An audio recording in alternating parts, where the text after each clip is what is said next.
رمضان المبارک کی آمد ہے اور یہ ارشاد فرمائیں کہ رمضان کی تیاری رمضان سے پہلے کس طرح کریں؟ ہمارے یہاں تو تیاری عام طور پر مال کمانے کے اعتبار سے ہوتی ہے۔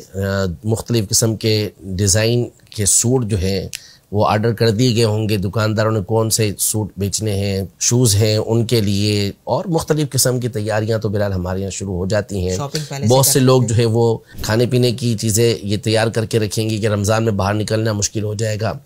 پھل فروٹ والے اور دیگر یہ سبھی تیاریاں کر رہے ہوتے ہیں، لیکن سب دنیاوی اعتبار سے تیاری کر رہے ہوتے ہیں۔ عام طور پر دین کے اعتبار سے تیاری، اللہ کرے کہ وہ ماحول ہمارے اندر آ جائے، وہ دین ہمارے اندر آ جائیں کہ اب یہ سوچ بن جائے کہ رمضان المبارک آ رہا ہے تو میں اس کے لیے اپنے آپ کو پریپیئر کروں، میں اس کے لیے اپنے آپ کو تیار کروں۔ یہ بہت بڑی بات ہوتی ہے۔ صحابہ کرام علیہم رضوان کا یہ معمول تھا۔ شعبان المعظم کے اندر سارے کام نپٹا لیا کرتے تھے، قرآن مجید فرقان حمید کی تلاوت کو بڑھا دیا کرتے تھے، قرض ادا کر دیتے تھے، جس سے لینا لے لیتے تھے، اور پھر رمضان کے اندر عبادت کیا کرتے تھے۔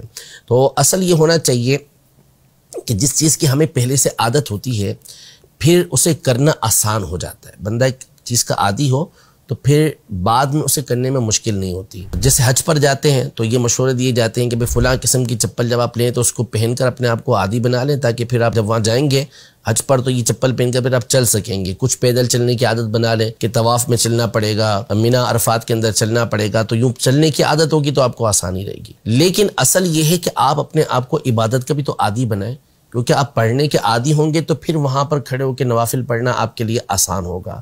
قرآن پڑھنے کے عادی ہوں گے تو پھر آپ قرآن پڑھ سکیں گے، درود پاک پڑھنے کے عادی ہوں گے تو زیادہ سے زیادہ درود پاک پڑھ سکیں گے۔ لیکن ان چیزوں کی عادت ہی نہیں ہوگی، اچانک جا کے شروع کریں گے تو پھر آپ کو تھوڑی مشکل پیش آئے گی۔ تو اسی طرح رمضان مبارک کے آنے سے پہلے اپنا ایک آپ ذہن بنا لیں کہ میں نے رمضان کے اندر یہ عبادتیں لازمی کرنی ہے، اور اس کے لیے پہلے سے آپ تیاری کرنا شروع کر دیں۔ قرآن مجید فرقان حمید کی ابھی سے تلاوت کرنا شروع کر دیں، درود پاک کی تعداد مقرر کر لیں، جیسے 700 مرتبہ درود پاک پڑھنا شعبان میں، اس کی فضیلت بھی آئی ہے تو اس کو پڑھنا شروع کر دیں۔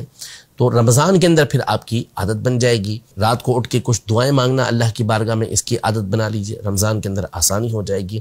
تو ابھی سے عبادتیں کرنا شروع کریں گے تھوڑی تھوڑی کر کے، تو انشاءاللہ رمضان کے اندر اس میں آپ کے لیے آسانی پیدا ہو جائے گی۔